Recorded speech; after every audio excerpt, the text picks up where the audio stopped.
So actually, I'm glad you brought this up because this is sort of the flip side of everything. That you mentioned how much China does rely on the rest of the world.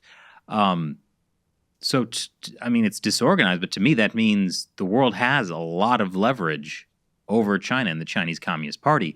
What does the world need to do to prevent China, the Chinese Communist Party, from creating this this new world order they want to create? What they say in their internal speeches is spreading international communism.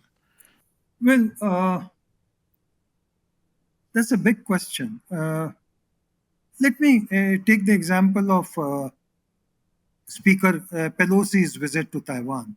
The entire focus was whether she'll come back safe and sound. Uh, but there were hints that were floating in the air. China said it will have those naval exercises, but the timing was interesting. No one noticed that. The naval exercises were due to start only after Mrs. Pelosi had left Taiwan. So China was giving a hint that we are not going to touch her. Unless you have knowledge about the other person, you will never be able to have an effective counter about it. Look at the number of Chinese students in American universities, European universities, Australian, and so on. They go selectively to the most advanced scientific and technological subjects in premier institutions, and having sucked out all the knowledge, they go back. Is a comparative advantage there for a young boy from New York or London or Frankfurt? They will not be allowed admission in the top Chinese universities. So, why can't there be some reciprocation? I'll come back to what your former director of FBI said, that it has to be a whole of society reaction to China. Uh, the society is not aware, except in your shopping malls where entire sections uh, are full of Chinese goods. And because they are cheap, everyone wants to pick those things. So society is not aware of China as a threat, except that it is useful to get its goods because they are cheaper. So unless there's an entire awareness, again, I'm coming back to the 40s, 50s, and 60s, of China's intentions, that they are hurtful, not just to the society, but the way of its life as it had developed from 1945, we will not be able to face China or face its ambitions or have a counter to its ambitions. And let me elaborate a little bit. Mao had expanded China's territory by 100% during the period that he was there. Uh, Mao in 1957 had gone to a communist gathering in Moscow. And there, in course of his speech, he said, China is not afraid of an atomic bomb. So what if 300 million people get killed? We will get to work and start producing more children. Khrushchev, who was there, was aghast.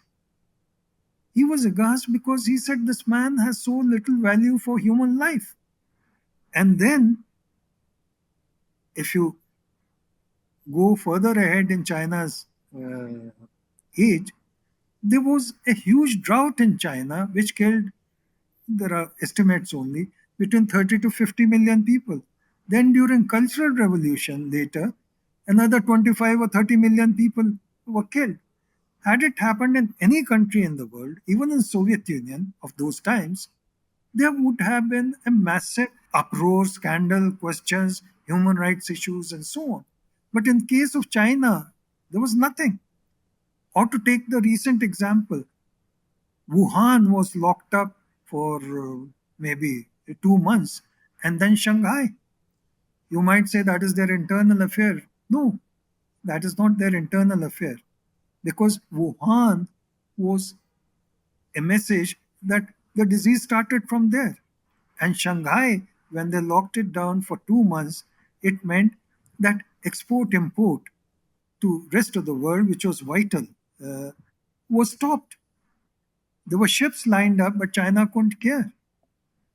So the message in all this is that you are facing a regime, uh, whether it is Mao or Xi now, who are brutal in their approach, who are ruthless in terms of their methods. And if it means going to war, if it means starving the rest of the world, if it means making countries like Sri Lanka cry for every cent that they owe to the world, so what? These things happen. Like one of your defense secretaries said, probably the Chinese leadership would repeat the same thing. Stuff happens. So what if people get killed? So when, you talk about how India could be on the verge of war with China, what happens when India, a democratic country that does value human life, faces off against a regime that does not at all value human life? The warfare is asymmetrical by its very nature, right? So what is India's plan for handling war with China? Well, firstly, I will not say that India is on the verge of a war with China. Let's hope it never happens. Uh, but when you accumulate gunpowder, as China has done, all it needs is a careless strike of a matchstick. And China is not very careful when it comes to its ambition. Uh, it would go on like a bulldozer.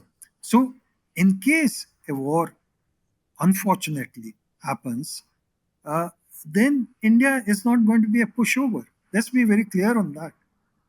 India has a well deserved reputation for a very professional army and supported by all that technology can possibly give, whether in terms of air force, navy, or the land forces.